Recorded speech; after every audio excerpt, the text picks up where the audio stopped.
Hello বন্ধুরা, এরা রাশির চুলটা বললো মা একটু আমাকে স্ট্রেট করে দাও, কিন্তু খুব একটা ভালো স্ট্রেট হচ্ছে না, কারণ মেশিনটা খুব একটা ভালো নয়। তাই যতটুকুই হলো খুব একটা খারাপ লাগছে না। তো দেখি স্ট্রেট আরেকটু স্ট্রেটটা হতো, কিন্তু ঠিক আছে, না হলে তো কিছু করার নেই। যতটাই হলো তা অনেকটাই ভালো লাগছে, কারণ ওর চুল একটু রাফ হয়ে গেছে, কিন্তু কাটতেও মায়া লাগছে। নিচটা একটু কেটে দিতে হবে, কারণ অনেকটা নিচটা একটু দুমুখো চুল হয়েছে। তা বলছে মা কেটে দাও, আর সামনে একটু কী কাট বলে এটাকে, ফ্লেক্স কাট বলতে, ফ্লেক্স কাট কাটবো মা, আমাকে কেটে দাও। আমরা না, ফ্লেক্স কাট কাটলে একবার ছোটো চুল আর বাড়ে না, ना बारे ना। देख है इसमें अभी छोटा ही है बाल, देख उसमें मालूम पड़ेगा। उसमें इतना हुआ है। हाँ, तो कितना दिन लगा उसको करने के लिए?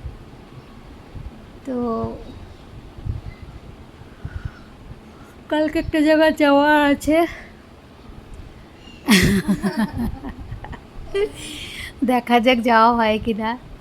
রাশির ইন্টারভিউ দেওয়ার জন্যে এখন ফিক্স নেই। একটা জায়গায় ইন্টারভিউ দেওয়ার আছে বম্বেতে।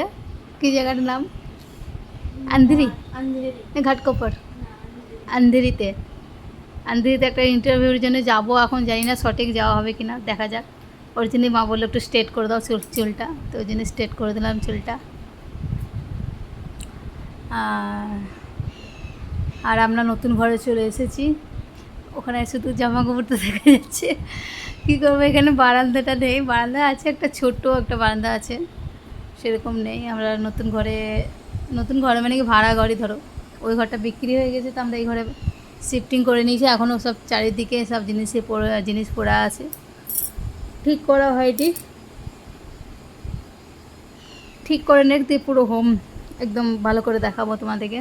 ঠিক আছে, চলো বাবাই, এখনকার জন্য এতটুকুই, পরে দেখা হবে।